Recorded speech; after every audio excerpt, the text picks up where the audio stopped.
Their journey has been a dangerous one that has included life or death situations, and now the scars remain and can create roadblocks. However, there's an organization trying to open a path forward for them through a game that can be played for life. Brandon Cruz goes beyond the game.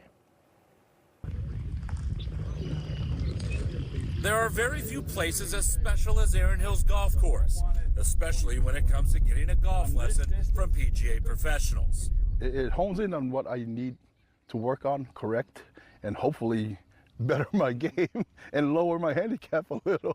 I like it. That's the whole reason why Dorian Assam is here. The main primary part is the fellowship, knowing the resources and building that camaraderie of support, of friends going through the same thing, and knowing that it exists. He and 8 others in the group are veterans or first responders.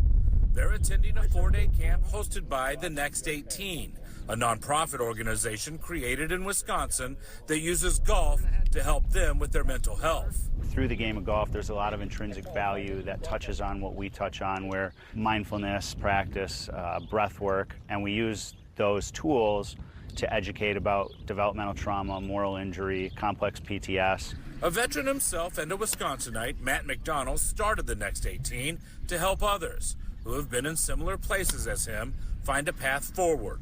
We just want to be a catalyst, okay? We don't treat, we don't diagnose. The clinicians that are here come in as facilitators. They don't wear that clinician hat. It's just education. After a putting lesson, golf is always up here. It's time for the circle. Then we come down here. A safe place for sharing their stories. So it's a traumatic and stressful I've heard it all. circumstance. I've heard, after this camp, 182 stories. I just shared today, I met my wife in the service, and unfortunately she passed over 5 years ago, and the first 2 or 3 years I refused to talk about it. Not refuse, but it was a struggle. I've learned the more and more I talk about her, the easier it's become for me. And I've learned that from our groups here. The intimacy of the group creates connections so that Dorian and the others can dig deeper to get to the root of their trauma. My service, the deployments and whatnot that I went through. I think in our population that we serve, that is like exacerbated exponentially.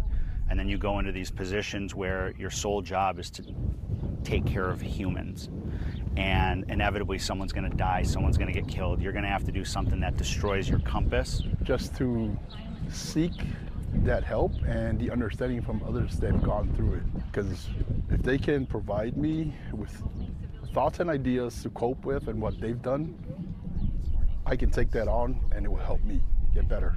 And it helps keep the people who make up these vulnerable groups alive. The last couple months I've really been shifting to having us be the preeminent suicide prevention program for first responders, while not forgetting that I'm a veteran and we have both populations. Yeah, let's do that. 6,200. Yeah. That's better. That sounds better. Yeah, exactly. All right, you guys are on the tee. Once the work in the circle is done for the day, there's more bonding. But this time it's with clubs in their hands and on the course at Erin Hills. It's your buddy, your brother that was right next to you. And you get that feeling of relax, let me just play my game. And you're not pressured to, I don't know who this guy is. To have that support and that comfort, it just eases up your game. They'll be out and they'll hit a really bad drive, and then on the next hole they'll pipe one. And seeing the face, it's like, yeah, just go with that the whole time. Just enjoy it. Yep, ups and downs. Beauty. The path to a better place for those who have put themselves in harm's way for so many. At Erin Hills, Brandon Cruz, FOX 6 Sports.